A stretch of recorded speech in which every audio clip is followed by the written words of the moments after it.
Maud?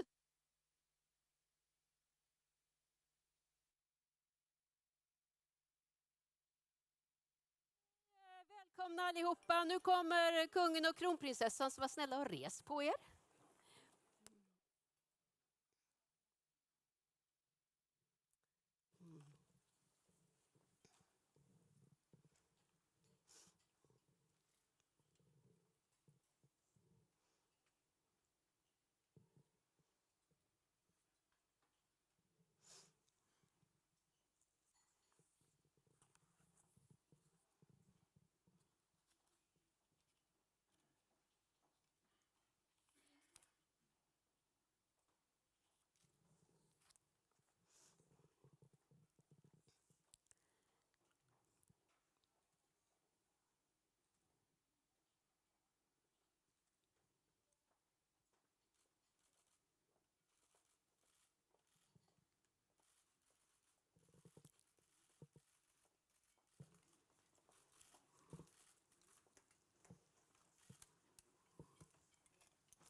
Så.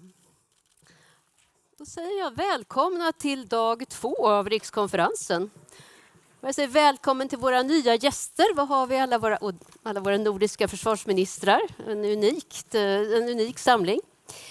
Vi har också alla generaldirektörerna för civilförsvaret, alltså motsvarigheterna till MSB från våra nordiska länder. Och återigen ett särskilt välkommen till kungen och till kronprinsessan. Det var jätteroligt igår att se hur ni liksom intresserat lyssnar igenom den ena talaren efter den andra och kronprinsessan antecknar oavbrutet. Gårdagen ägnade vi åt Sveriges relationer med USA och den transatlantiska länken. Vi hade besök av Scott Baum från det amerikanska försvarsdepartementet. Vi fördjupade oss också i det planerade europeiska försvarssamarbetet och dess konsekvenser för svensk försvarsindustri. Och vi hade en intressant längre sekvens om Kina som den nya globala supermakten med militärstrategiska intressen inte bara i Sydkinesiska havet som vi har lärt oss att ska heta, utan också i Arktis, ganska oss närstående. Det är dramatiska dagar. Nyss sa vänsterledaren att han vill ha ytterligare förhandlingar med Löfven för att kunna godkänna en Löfven-ledd regering. Imorgon kväll röstar det brittiska parlamentet om Theresa Mays förslag till Brexit-avtal. Den här typen av händelser påverkar naturligtvis den här konferensen. SVT2 sänder live från och med 13.20 härifrån. Kommer säkert inte med avbryta med olika talmän och sånt som behöver komma fram. Men det betyder att vi måste vara väldigt noga med tiderna. För er som är nya, nödutgångar, den stora går rakt ut, är den bästa. Den andra i trappan, det går också att komma ut genom det här helt genomskinliga draperiet. Samlingsplats utanför ICA. Vi har alltså förmånen att få samla alla ni försvarsministrar här idag. Peter Hultqvist sa om er igår, det är bra folk. Och efter ert framträdande så tar vi gärna emot publikfrågor, antingen via Twitter och då är det hashtag FOF, Folk och Försvar, RK, Rikskonferensen, alltså FOFRK. Eller om ni är i salen så sitter ni nog på ett papper med en liten kod. Det vill säga jag får alltså frågorna och jag kommer att framföra dem. Då, welcome up to stage, Swedish Minister of Defense, Peter Hultqvist.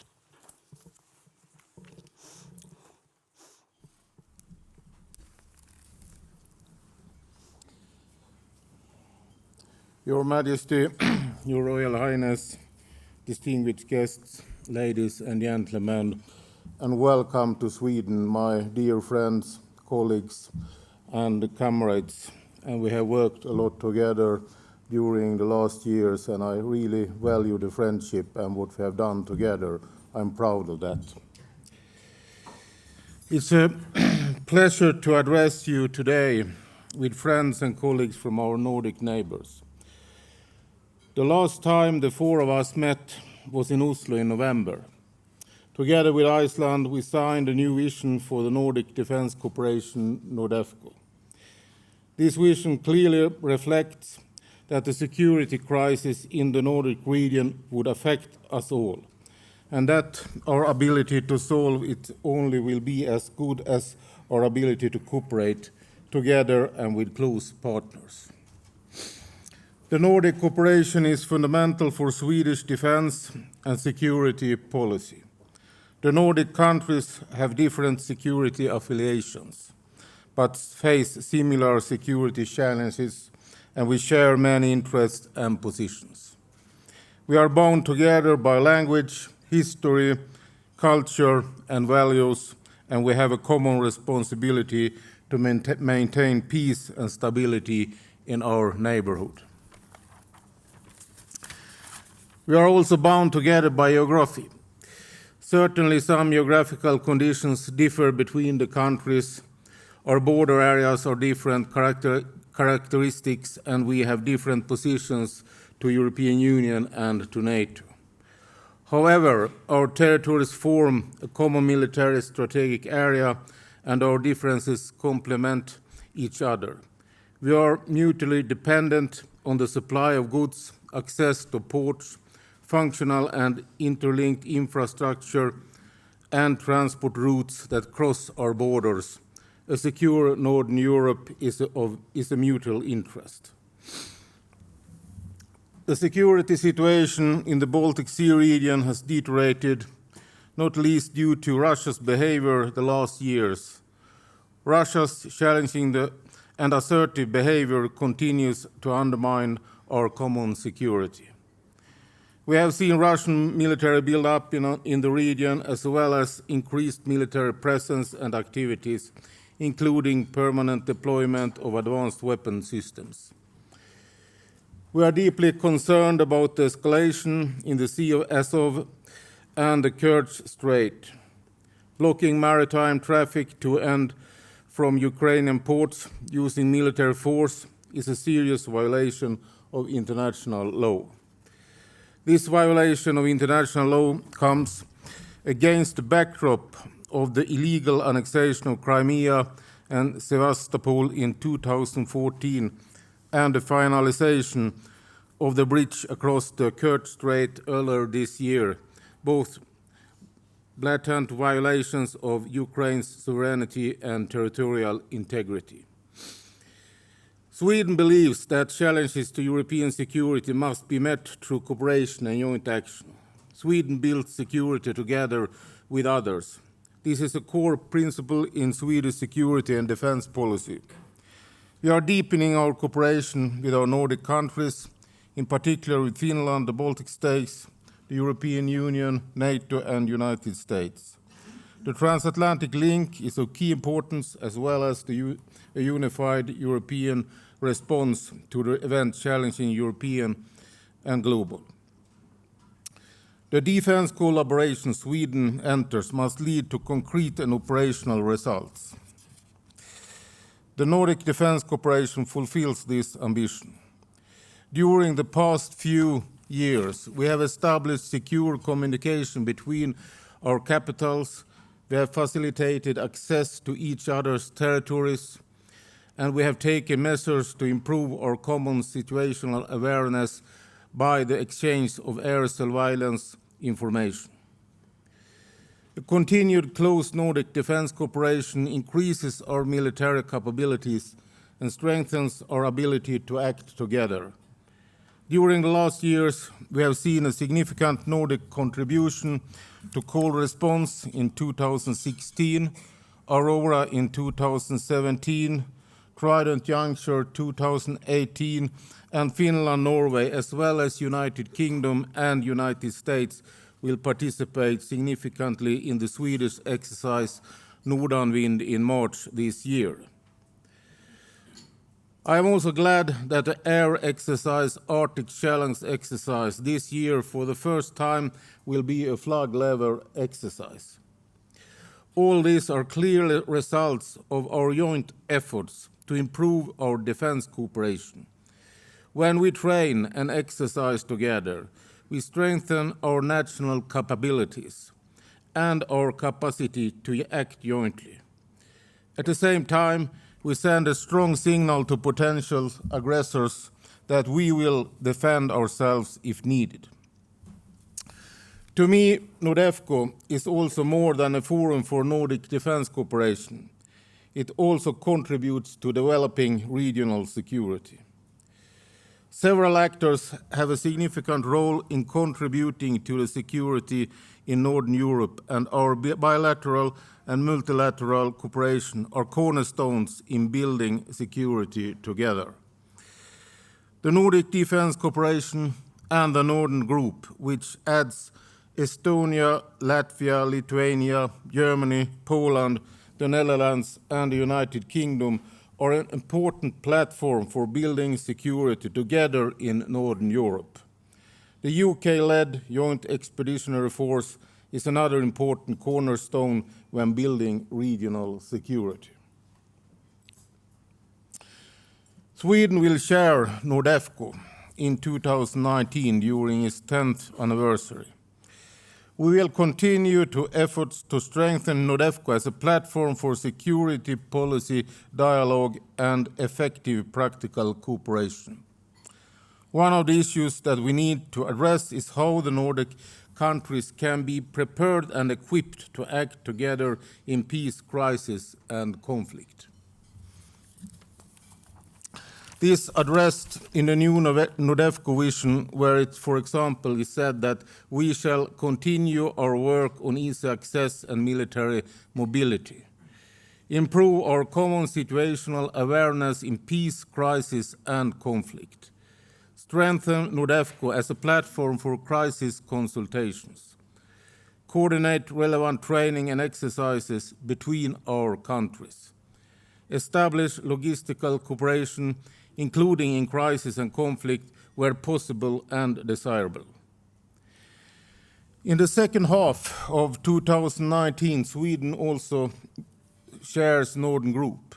This gives us the possibility to bring the involved countries even closer together to enhance regional security. We face a challenge in developing our cooperation, but we have all agreed that this is necessary. It's a necessary step to take considering the security situation in our neighborhood. We will all gain from a closer defense cooperation. Thank you for listening.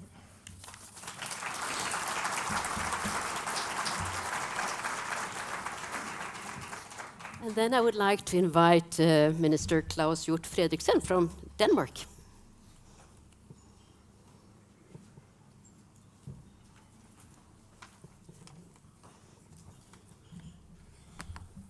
Your Majesty, Your Royal Highness, distinguished guests, I would like to express a gratitude to you, Peter, for our good and trustful cooperation through the years, and I appreciate what you have done for our cooperation in the military field. No nation has friends, only interests. This is a popular historical saying about the conduct of states. It's actually popular to a degree that there is a disagreement about who originally authored it.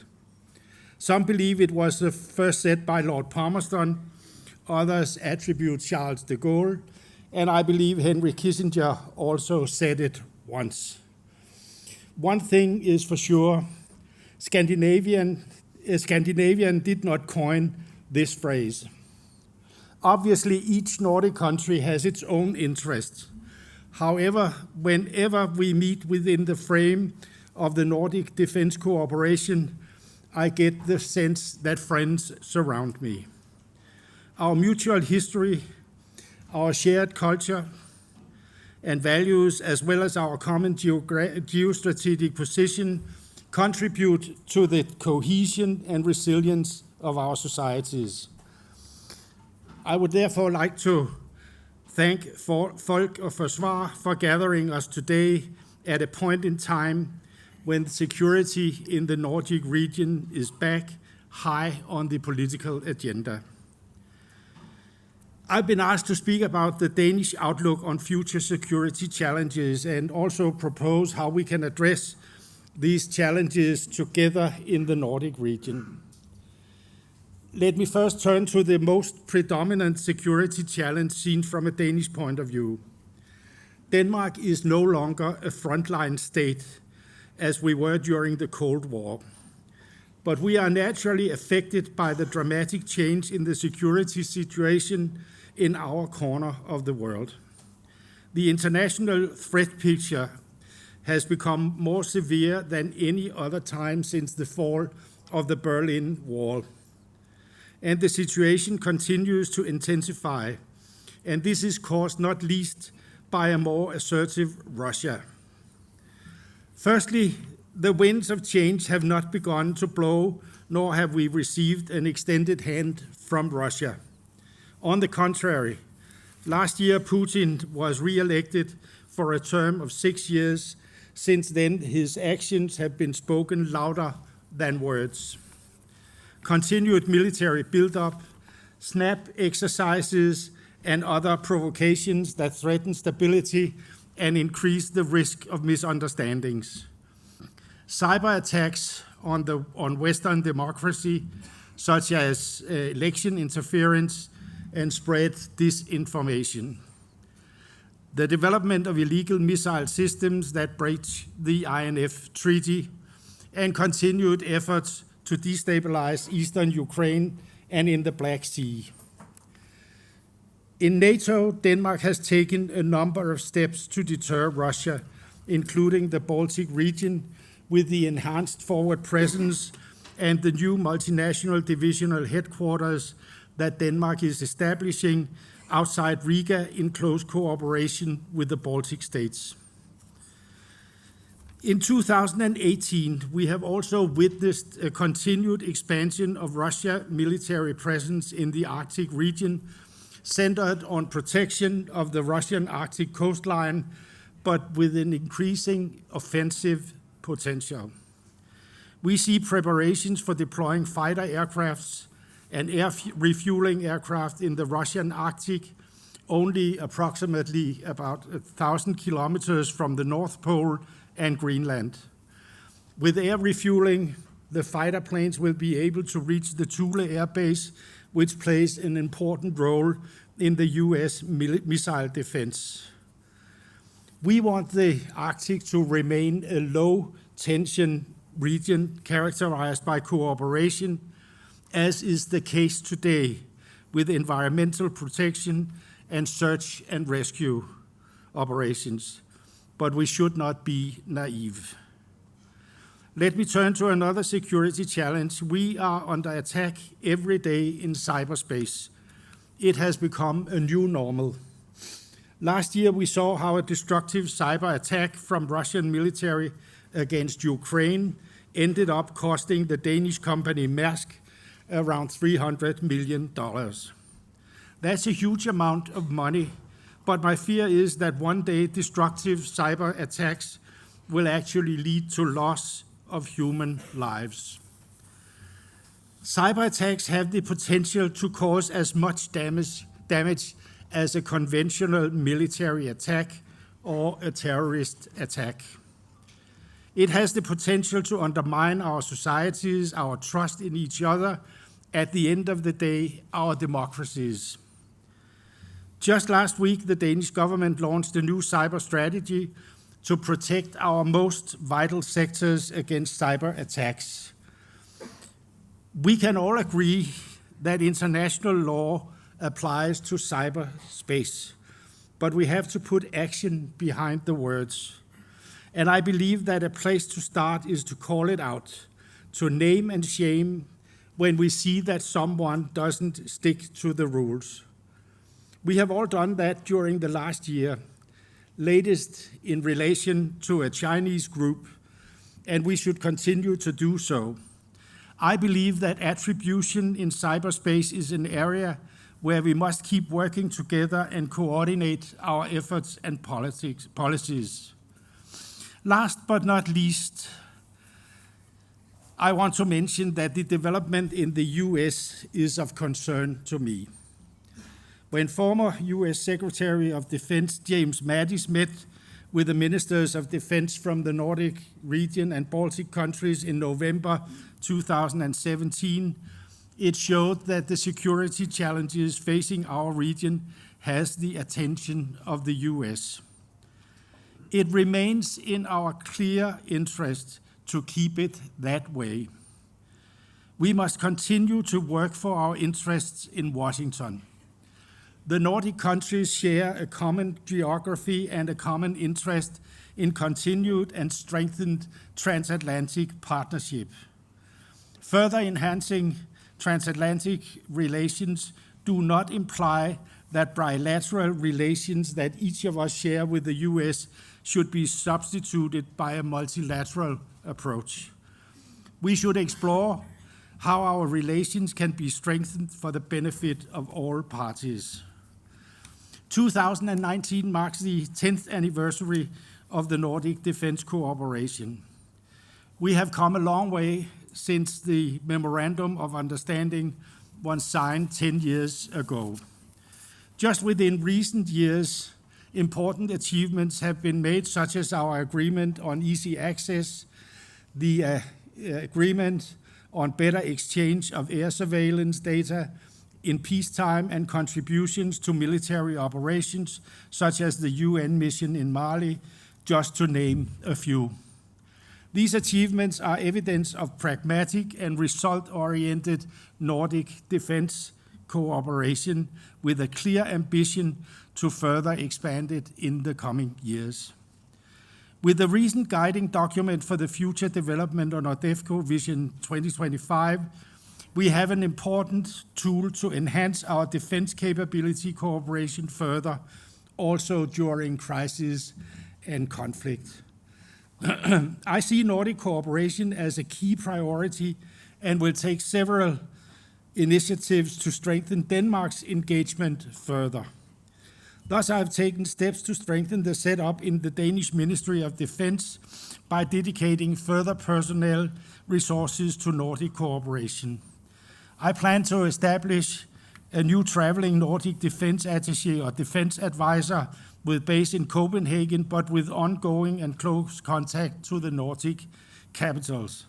I'll work for an enhanced focus on Nordic defense issues at the Danish Defense Academy, and is ready to explore how we can further promote a joint Nordic Defense Academy network at the Nordic level. This could, for example, be via joint training modules and curriculums. Finally, I'll work on a more direct focus on the Nordic region and the Baltic region of further NATO exercises, while promoting Swedish and Finnish participation in these exercises, as well as Danish participation in relevant Nordic exercises, as, for example, the Arctic Challenge exercise. Improving our ability to cooperate under all circumstances and working together as a region sends an important strategic message and has an important operational value. Thank you very much.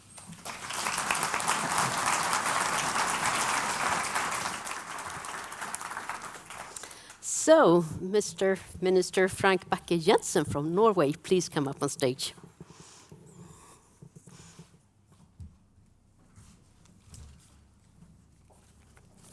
Thank you, Your Majesty, Royal Highness, Ministers, dear friends. I'm grateful for the invitation from Folk and Forsvar. Thank you for this opportunity to share some reflections on Nordic defense issues. There are some challenges regarding defense, security, and foreign policy that are distinctive to Norway. Norwegian security policy is closely tied to our geographic location in the northernmost corner of Europe. We have a long Atlantic coast, as well as economic interest in the high north. We manage vast oceans areas that contain enormous resources: seafood, oil, gas, and minerals. The Kola Peninsula, just across the border, is home to Russia's strategic deterrent. They also contains the world's largest concentration of non-Western conventional forces.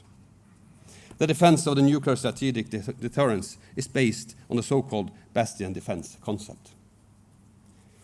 It has capabilities of anti-access, area denial in the North Atlantic. Increased Russian capabilities, as well as increased activity, sends a strong signal. Russia is a superpower with nuclear weapons at our border. and not a part of Western defense cooperation. However, it is important for us to continue to seek cooperation and dialogue with Russia wherever possible, such as search and rescue, coast guard, fisheries, and border control. The High North is a region of relative stability, and Norway will do its part to maintain the status quo. Nonetheless, we see a more assertive Russia, with both the will and the ability to use military power to achieve political goals. From Georgia in 2008 to 5 years ago, the Western security establishment was taken by surprise by Russia's violation of international law by annexing the Crimea. The annexation of the Crimea and destabilization of eastern Ukraine reintroduced the use of force in interstate conflict in Europe. This sent ripple effects across the continent and rekindled old fears. The development in the security situation in our region are not isolated, but must be considered in a broader European, transatlantic, and even a global context. Current global developments indicate that we are entering an era of instability and unpredictability. The post-war liberal order is being challenged, and the hard-won principle that international relations should be governed by rules and norms and not by force is being challenged. Great powers' dominance is resurfacing, and an authoritarian rule is gaining ground. It is no doubt that the security challenge had to be confronted through international cooperation. Defense cooperation between the Nordic countries has made impressive progress. We welcome and encourage this. But let there be no doubt, for Norway, NATO is the bedrock of our security policy. And at the heart of NATO is the Article 5, which states that an attack on one member is an attack on all. The principle of collective defense is valid today as when NATO was formed in 1949. A robust command structure with the ability to operate in high-intensity collective defense operations is the backbone of NATO. We are pleased to see a revised NATO command structure that has a renewed focus on the maritime domain and importance of the transatlantic lines of communication. This is an essential element in NATO's ongoing adaptation to meet evolving security challenges. We welcome both Finnish and Swedish bilateral defense cooperation with the US and with NATO. This is an important contribution to deterrence in the Nordic region. Beyond NATO, Norway complements its security policy by joining other initiatives. Of particular importance to our security policy is the Nordic cooperation. The Nordic defense cooperation has a positive momentum. We have great respect for the various defense and security policies of each Nordic nation. Despite different security platforms, the Nordic countries have found pragmatic and flexible solutions to improving defense cooperation. One crucial example of this is mobility of military personnel and equipment across borders in crisis and exercises. One example is the use of the alternate landing bases for military aircraft, signed in 2017. It states that military aircraft can land at an alternate landing base in a neighboring Nordic country if it's closer than the national alternatives. We hope to expand this to armed aircraft in 2019. Cooperation on air surveillance has increasingly been important to the Nordic countries. In 2017, we signed a memorandum of understanding about Nordic enhanced cooperation of air surveillance. Norway would like to see this agreement expand to apply in times of conflict as well. NORDEFCO has proven to be a good instrument for dialogue and security policy issues. We benefit greatly from a long-established Nordic tradition for the exchange of views and will to cooperate within areas of mutual interest. Due to our geographic proximity, it is mutually beneficial to discuss regional issues such as our relations to Russia. On a final note, I would like to underscore how far we have come in developing NORDEFCO and its purpose. In 2018, we renewed our vision and clearly stated we will improve our defense capability and cooperation in peace, crisis, and conflict. This is an excellent basis for further development of Nordic defence cooperation in exercises, which will in turn provide training for cooperation in crisis and conflict. An additional benefit to Nordic cooperation is that it creates a platform for wider security cooperation initiatives. We are all members of the Northern Group and the Framework Nation concept, and we participate in the UK-led Joint Expeditionary Force. All the Nordic countries work together to strengthen the Nordic perspective within these initiatives. Potentially, the French-led European Intervention Initiative is another avenue for this. The renewed European Union effort to increase its defence capabilities is positive as long as it is complementary to NATO. To sum up, it is clear that Norwegian defence and security policy to a very large extent is formed by our geographic location. As a small country, in an increasingly unstable and uncertain world, cooperation with our allies and partners is more necessary than ever. However, we also emphasize that the importance of dialogue with those with an opposing view. As mentioned, we have maintained practical cooperation with Russia in various forms. Norway has a long tradition as a staunch ally in the NATO alliance, but also as a predictable and transparent neighbor to Russia. And Norway's self-imposed restrictions on allied bases and training underscores this intention. It is important to emphasize that the Nordic people do not seek conflict with Russia. NORDEFCO also forms an excellent framework for the regional cooperation between NATO members and partners. This has a stabilizing effect in our region. Through a combination of military resolve and pragmatic engagement with Russia, we aim to maintain a stable situation. Our goal for the Nordic defence cooperation is to increase its value and importance, while being complementary to our membership in the NATO alliance. The 5 Nordic countries has learned, the people of the 5 Nordic countries has learned better than many countries and people in the world that the difference between the Cold War and 2018, 2019, is that everyone had the view that on every side of a border there are people like us. And I think this will also be an important message from the Nordic countries to our friends in NATO, but also to the countries surrounding us in the future. Thank you.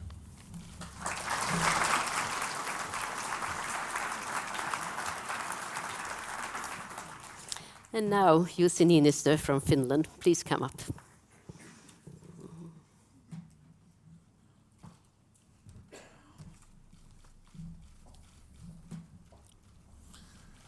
Ers Majestät, Ers Kungliga Höghet, mina damer och herrar. Jag är nöjd att ännu under min ministertid få denna möjlighet att delta i Sälens säkerhetspolitiska seminarium. Detta på grund av att Sverige är för Finland en mycket viktig partner i vårt försvarssamarbete. Och tillsammans med Peter Hultqvist har vi arbetat tätt tillsammans för att fördjupa det samarbetet. På sommaren undertecknade vi ett bilateralt memorandum of understanding. Jag tycker att det blev ett mycket bra och betydande papper. Jag är också glad över att idag stanna här tillsammans med mina nordiska kollegor. Det nordiska försvarssamarbetet är idag aktivt och en central del av Finlands internationella samarbete. Och nu, förlåt, jag ska fortsätta på engelska. In our vicinity, the Baltic Sea region has witnessed a change following the worsening security situation in Europe. And this change in our security environment has been incredibly fast. Looking ahead, the tensions are not likely to go away soon, not until the overall security situation in Europe improves. The visibility ahead of us is very limited. Fog of conflict has increased. That leaves us with uncertainty and unpredictability. Today, hybrid threats come through the digital world, cyberspace, internet, and social media. They are used to influence election processes and to generate polarization inside our countries. Governments in the liberal democracies are struggling to keep up with the pace. This is reality today, but we can and we must do better. In Finland, we are looking for ways to strengthen our tools to address hybrid threats. The key is to promote a whole-of-government approach, but we are also engaging the private sector and the civil society in countering hybrid threats. It is difficult to predict the future's development in our region, and many question marks exist concerning Russia's intentions. But Russia has always been and will continue to be the most significant factor in our security environment. I believe that Finland, as a member of the European Union, could not remain an outsider if a military crisis emerged in our vicinity or elsewhere in Europe for that matter. At the moment, we do not see any direct or imminent military threat against Finland, but we cannot exclude the possibility of the use of military force against us. It is also worth mentioning that strategic surprises are always possible. Ladies and gentlemen, in Finland we take defense very seriously. After the end of the Cold War, we never let our guard down. While many other countries in Europe shifted to smaller, lighter, professional forces more suited to expeditionary crisis management operations, our defense forces have maintained a large reserve force based on conscription and focused on territorial defense. Some were wondering why Finland maintained such a sizable military force. I haven't heard such comments lately. Finnish citizens' will to defend their country is one of the highest in Europe. I feel proud that a nation of only 5.5 million people is able to field the largest ground force in Northern Europe. Since 2014, improving the readiness of the defense forces has been a major priority. Accordingly, the main task of the armed forces has shifted from training to readiness. We have learned the lessons of what happened in Crimea 2014. Over the years, our national defense has been built on our circumstances and needs. Its cornerstones are conscription, a credible defense that covers the entire country, active international defense cooperation, but not belonging to any military alliance. In the background is the strong will of our citizens to defend our country. Maintaining a strong national defense sends a powerful message. It forms a threshold against potential aggressors. It is obvious that the changing security environment requires an effective and rapidly deployable military capability, which, for its part, strengthens stability in the Baltic Sea region and further afield. But we also understand the importance and emphasize the need for dialogue with Russia, as Norway said. There are always practical issues between neighboring countries which should be discussed. But we should also be able to have a dialogue on issues that divide us. It has now become a mantra to stress that both deterrence and dialogue are needed to promote stability in the current security environment. Both are indeed needed, and they do not exclude one another. I have spoken about our national defense, but have not yet mentioned one important element of it, that is international defense cooperation. Peter already mentioned a great deal about European Union and NATO, so I will be brief. Today, defense cooperation is a necessity for us as well. We play an active role in enhancing EU's defense dimension and are a close partner to NATO. We have in recent years concluded many bilateral arrangements on defense cooperation with our partners. And then we of course have the Nordic defense cooperation, the NORDEFCO. Ladies and gentlemen, relations between the Nordic countries have always been close in the course of our history. We share the same values and the security environment and have a similar way of thinking. We are like-minded nations. This is also the way our Nordic citizens see it. Nordic security and defense cooperation scored the highest when people were asked what is the most important area Nordic countries should cooperate on.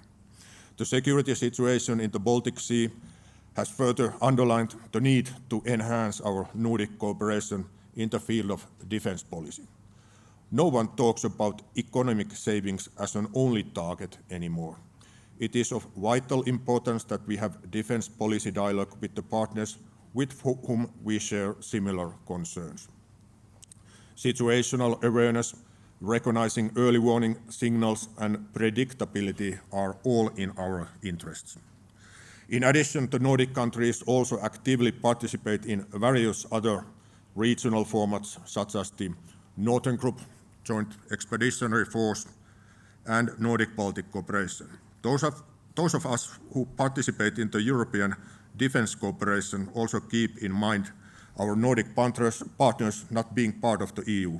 We do our best to facilitate their possibilities for third country participation. The Nordefco, which celebrates its 10th anniversary this year, has brought us valuable outcomes. We are able to test our defense capabilities in training and exercise on a weekly basis. We are forerunners in the field of military mobility, which emerged in the Nordic context before popping up at the other fora. The examples are many. As stated in our common Nordefco vision, we will improve our defense capability and cooperation in peace, crisis, and conflict. There is a lot of potential in enhancing exercise cooperation between Finland, Sweden, and Norway. Especially in the north, it could be developed further. We have very good experience from the Air Force side through the annual Arctic Challenge exercise, the ACE exercise, which is the Nordic flagship exercise and taking steps toward a flag-level air exercise. We also do cross-border training almost on a weekly basis with our Nordic air forces. But when it comes to the army, Northern Wind, held in March, is a significant exercise here in Norden with participation from Sweden, Finland, Norway, as well as the United States and the United Kingdom. I suggest that regular army exercise between Nordic countries should become also a rule, like the cross-border training between Nordic air forces. Thank you. Tack så mycket. Please, Jussi, please. Please stay, and please, all of you, come up on stage. So, what you can pick whatever language you want to. What language do you use between the four of you? Do you use Nordics or Swedish or Finnish, or what is the language you use? Well, on a daily basis, I use Yeah. Norwegian. Okay. Do you speak Finnish? No. Not at all. Okay. Peter, as the chairman of the Nordic Defence Cooperation, I start with you. Think 2025. What will this cooperation have delivered by then? I think that Nordefco at that time is a platform for crisis consultation, and I think that Nordefco at that time will be coordinator for a lot of things between the Nordic countries in the defense sector. Exercises, I think it can be about information. I think also that we can handle intelligence. I think we can do a lot together, and also that we can use Nordefco as a platform for our contacts with others. So I think that we can build up something that we can really use for security. And I mean, sometimes I hear that you and Peter, you meet more than you meet your own wives. Is that right? That is right. I believe this is the 48th meeting as a minister with Okay. Peter. So, I mean, continuing on... So we will be in Guinness record book. That's a good goal. Continuing on Nordefco, In case, I mean, I was asking about 2025 to Peter. I mean, the same kind of length of time now. In case of war, would Sweden be welcome to send troops to, say, Norway, Finland, or Finnish troops to Denmark? I mean, would that kind of very extensive cooperation, the total cooperation, is that something that you think will be possible? Considering there is a NATO and considering there is a neutrality and so on. There is also European Union. And that's, if something happens, like a crisis in Sweden, we have to come to help Swedes. But I mean, say Denmark, would you accept, or would NATO accept, or would the Swedish troops on Danish territory? We'll Gladly. accept everybody. You hear this? All the people here from the army and the navy and so on. Could you Claus, you were talking about the cyber threats, and you were talking about Maersk, which is very interesting. So far, Russia has been primarily interested in territory, to get close to the sea and so on. Could you continue a little bit could you share with us your reflections? How do you balance your defense, considering that you have physical troops, but you also have to meet the cyber threat? What is the most prioritized right now? There's been a change in the Danish policy. We have shifted from what you mentioned, that we transformed our military after the breakdown of the wall and the breakdown of the Soviet Union to an expeditionary force that could go to Afghanistan, Iraq, Mali, fighting pirates in Somalia, and so on. But after what happened in 2014 with Crimea and the starting of the war in the eastern Ukraine, our focus is now on our nearby territory, meaning the Baltic Sea region. So in military perspective, our focus is now on our own region here, without giving up, of course, that we have to continue fighting ISIS and so on. And that is a shift, right? That's a significant shift. The other thing is, of course, the cyber threat, which I personally see as more fearful than a conventional military attack. I don't think that anyone has the imagination that Russia should try anything towards the NATO countries. But I think that we have all spied against each other throughout centuries, opening envelopes and reading what was in it. Now it's the IT technology, and the Russians has lifted this conflict from not just spying, hacking in to get information, but they are hacking to cause damage, and that is a significant step.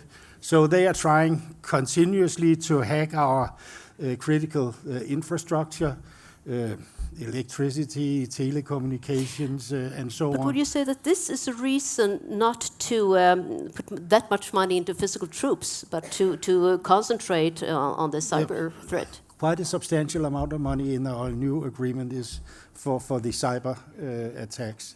And I fear that the cyber is a threat to our democracies because they are now involved in undermining our democratic processes. And if they continue to mix up truth and false things, and we don't know what to believe, we will really be in a crisis in our democracies. Frank, I mean, do you see the same kind of threat, and are you prioritizing it as much as my impression is that Denmark is? Well, yeah, but first I'd like to state that we build defense to avoid war, to build peace. That's the main goal, and I think this cooperation is important to create a deeper understanding and common understanding. I can see that a future crisis will hit only one Nordic country. I think that won't happen. It will hit us all. So to cooperate on exercise, building understanding of what's happening. A few years ago, we were talking about 3 domains: land, air, and sea. Now we have cyber, we have space. This is complex, both technologically but also to understand.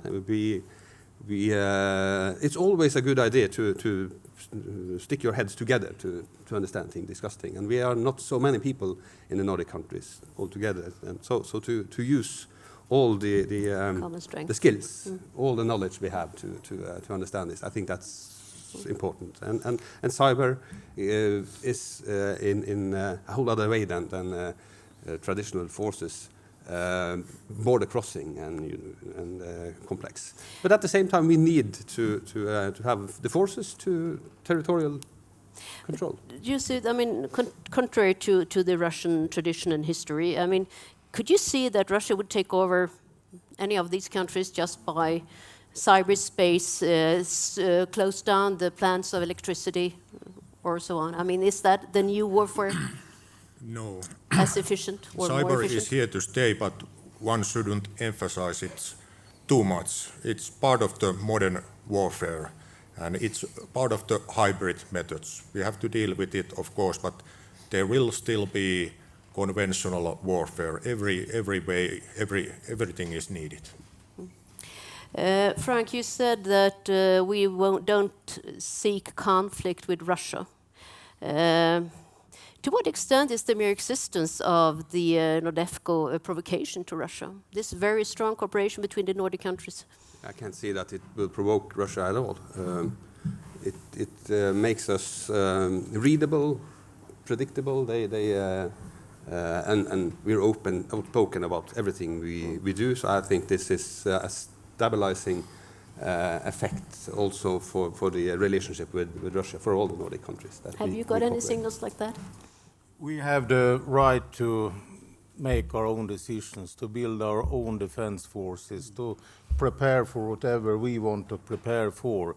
So I think that no one should feel any threat from the Nordic countries. We base everything we are doing upon international law and respect for sovereignty. So we have no offensive aims. We are defensive, but we want to have respect from our neighborhood, and we don't accept any intervention in our interests and in what we have as legal rights. So we don't threaten anyone, but we are not naive. That sounds like a good message. Claus, yesterday we talked about the European military cooperation, we talked about the European defense funds and so on. Considering Denmark has an opt-out, how do you discuss about taking part of this quite fast process that's going on now within the European Union? And you have an election coming up as well. Is this an issue? It is a constant issue, and it is a paradox that we are exempt from the military cooperation in the European Union, since what I see that the European Union is engaging itself in, we would gladly accept it. I can't see any of these actions being against Danish interests. So on a bilateral basis, we would accept everyone. But we have this exemption, and it's my political point of view that we should get rid of this exemption from military cooperation. But this is an issue within now when it is as much an issue as Swedish membership of NATO. Okay. It's always there, yeah. Okay. Because after Brexit, and believe me, I participated in all referenda in Denmark since '72. And it is the worst thing that can happen to any country that have these referenda, because it's about everything else but the issue. Look at Brexit in England. So I think it'll take some years before we really take the courage. We had to. a nuclear referendum as well. But it I is a guess. problem for us Yeah, that we can't yeah. participate. Frank, we see that China, we have been talking about Russia, but we see that China more and more openly claim to become a global superpower, also in the area of the Arctics. Yeah, how do you respond to that? And what is, I mean, are you let them into the Arctic Council? didn't you? Yeah. Better keep them close.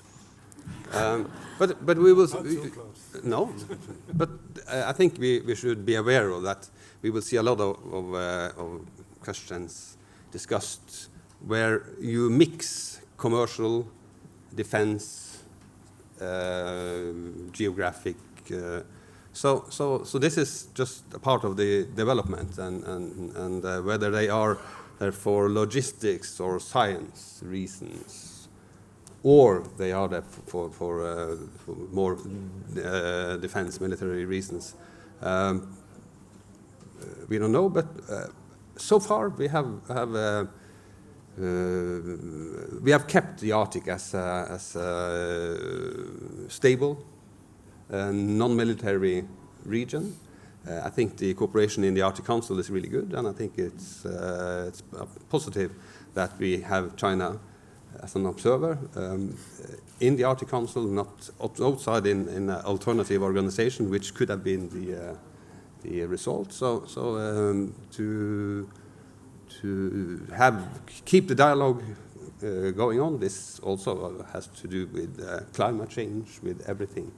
But also in Europe we discuss military contra commercial interests. In the European Union with the military defense industry, we do it with the American president. Agreements both on military but also on commercial. So this is a part of the political discussions between countries in the future. I find I do have a public question here from somebody named Magnus Nilsson, and I think it's posed to you and the two NATO countries.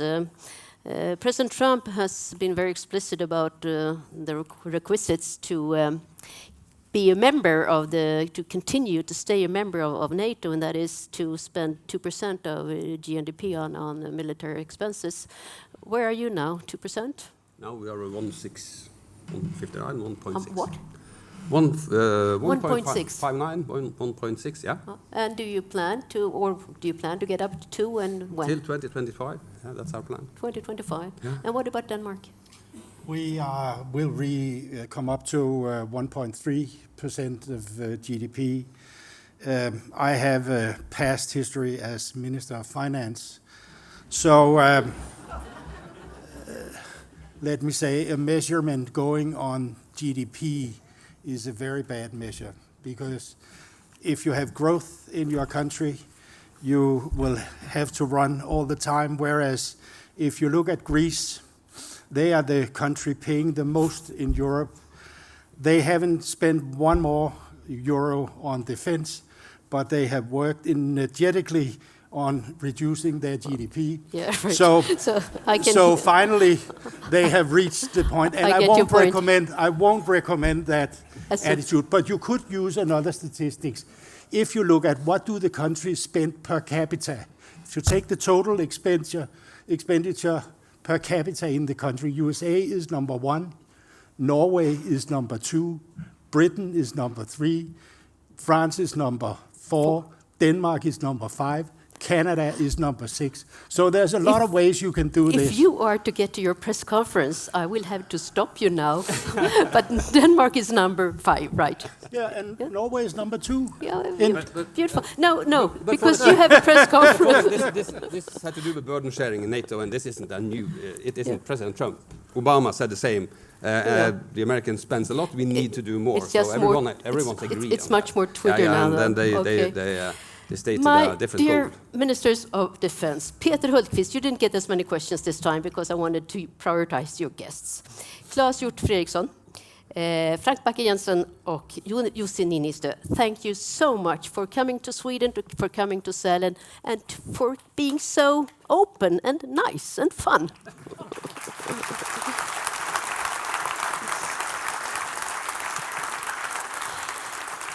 Nu, hörni, så ska alltså försvarsministrarna på en presskonferens och de har jättebråttom, så vänta till de har kommit ut. Men allra först så vill jag be kungen och kronprinsessan att om ni vill resa på er och lämna så gör ni det. Men alla andra får sitta stilla en stund. Här är lite turordning.